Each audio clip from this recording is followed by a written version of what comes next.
Hey y'all, so we decided to do a segment on our YouTube channel called Let's Talk. Hello? Hey y'all, I'm working. Y'all want to be YouTube famous or no? Well, I do. So can y'all take your nonsense on the other side? Thank y'all. Go on get. Let me take a little bite. Go ahead. Don't do that part.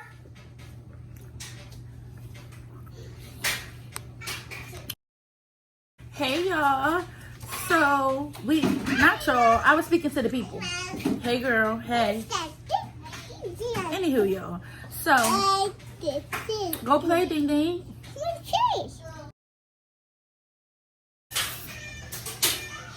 I don't know why I just froze up like that because my husband walked by. He is so goddamn sexy.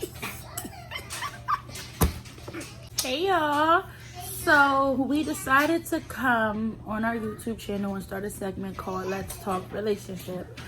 We plan to talk about different topics surrounding different type of situations that might arise in relationships and how to navigate through them. Fun times, good times, bad times, all of that. We're going to be completely transparent because we know y'all nosy. And we're here for it. So one of the topics that I did want to talk about today was like negative emotions and how to navigate through those with your partner. I thought it was important to talk about this because sometimes in the social media world, when we are putting our relationship out there, we put our relationships out there as if they are picture perfect. You know, people on the outside looking in, especially like this is something that I experience a lot. People on the outside looking in, they put us on this pedestal and think that our relationship is perfect. Everything about us is perfect. We happy. And I'm not saying that we're not. But what I'm saying is behind closed doors, shit get ugly sometimes. You know what I mean? We argue just like everybody else. We call each other names sometimes just like everybody else. You know, we go through shit. So that's one of the things that I kind of want to talk to you guys about and like just share with y'all how we navigate through those negative times. One thing that we do, we acknowledge that those emotions are valid. Anger, disappointment, loneliness, depression, you know, all of those negative emotions, they are valid. Like, although they don't fit the stereotypic happy, healthy relationship, they're valid. They arise, they happen, we feel them. And you know, we have gotten to a point, and I'm so happy that we are at this point where we can, you know, talk about those negative emotions and not feel like it's a jab at the other person, like, oh, I don't make you happy, oh, you depressed, oh, you know what I mean? We validate each other's feelings. So we just want to share some things that we learn and how we learn we want to share some things that we learn how. Go eat your corn dog. Your corn dog is right there. Go eat it. And pick up them books. Go. Eat your food and pick up them books now. When they know you're recording, they do stuff like that. So some tips to kind of like navigate through having a discussion about your negative feelings or emotions and things like that with your partner. This works for us and is not bulletproof. It's not guaranteed one size fit all problem solver. It's not, but it is something that's worth a try, right? So some things that we do, we live by the system where we, you know, we don't ignore our feelings. We identify, acknowledge, discuss. That's how we try to, you know, navigate through. So the first thing you want to do, which this is a self activity, you want to identify yourself, what it is that you're feeling, why you're feeling this way, what are some things that you feel like can help you, you know, feel better or not feel this way again, right? What do you need from your partner to help you, you know, not feel that way about, you know, either him, her, or the relationship?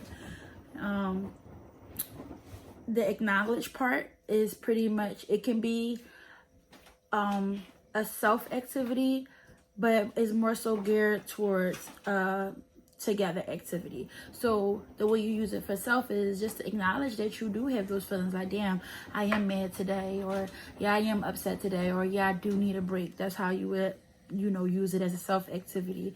How you use it as a partner activity is, you want to acknowledge with your partner, like, hey, when you ain't unball your socks and I had to wash the laundry, yeah, that kind of made me mad because I feel like we talked about this, right? That's how you do it as a together activity. That way you are letting your partner know what you're upset about, why you're upset about those things, and then you guys can work together for this next step, which is a discussion. So the discussion part is more so of we acknowledged it together, we talked it through, I actively listened, I actively participated in the conversation, and we actively worked together to figure out a solution on how we can improve on, whatever that issue was, how we can make sure we check in to, hey, this is what we're working on, you feeling okay this week, temperature checks, whatever, you know what I mean?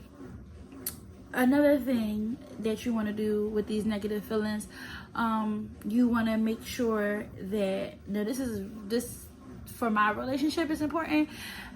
It might not be important for yours, but we're going to talk about it anyway. But our delivery. So it's pretty much, the saying, it's not what you say, it's how you say it. That's one of the things that me and my husband have always struggled with, even to this day. Like, even though we are actively working on it, we still struggle on our delivery, because your delivery can kind of, and I don't want to say it makes your feelings invalid, but to your partner, if it's hard for me to validate your feelings when I have to be defensive because I feel like you coming at my neck, like right here at my neck, and I feel like I can't hear nothing you saying because you like right here at my neck, and I feel like I gotta, not that part, don't do that, but you get what I'm saying. It's hard to receive criticism or receive, like, how you're feeling if the delivery is kind of strong, right? So one thing that we do and we try to practice is we try to look at it like this, right? The person that's coming to you, and they might be hostile about it. It might be, they might have been frustrated, might be fed up, might whatever. You want to look at it as if that person right there is in pain. This is an emergency. Am I going to call 911 to get them help, or I'm going to let them bleed out and die, right? Your first thing is not going to be like, damn, bitch, you got blood on my new Gucci shoes. That's not going to be your first reaction. Your first reaction is going to be like, shit, let me call 911 because she need help, right? So that's how you want to look at it. Like, all right, I know they're a little hostile right now. They are in pain. Let's acknowledge the pain. Get some, get that under control. And then, once we got it under control, I'm going to let you know, like, I validated your feelings. I'm not saying that your feelings are invalid. However, it kind of hurt when you delivered it to me like that. It was kind of hard for me to receive it like that. So can we work on this? Instead of getting so defensive, like, well, bitch, you did the same thing and you did, you know what I mean? Because, again, we are all human. We are not perfect. Sometimes getting negative feedback or negative criticism, it kind of still hurt, no matter if it's not intentional or not. And bringing up intent, you never want to tell the person, like, because this is how you invalidate somebody's feelings, right? If I come to you and I say, oh, the way you delivered your message kind of hurt my feelings, you can't say, well, that wasn't my intentions. That's not, because, like, I'm experiencing you. So I'm telling you my experience. So you can't tell me, like, you can tell me that wasn't your intentions, but what I'm trying to say is you can't say, like, because that wasn't my intentions, you can't feel that way. That's what I'm trying to say, right? So you want to very much acknowledge, like, shit, you're right. My bad, I'm sorry. Let's work on it. Let's try to figure out, how can I better deliver my message to you so that way you're not hurt in the process, right? So your delivery is important. And again, these things come with practice, patience, trial and error, because you're not going to get it right the first time. Shit, you probably won't even get it right the 10th time.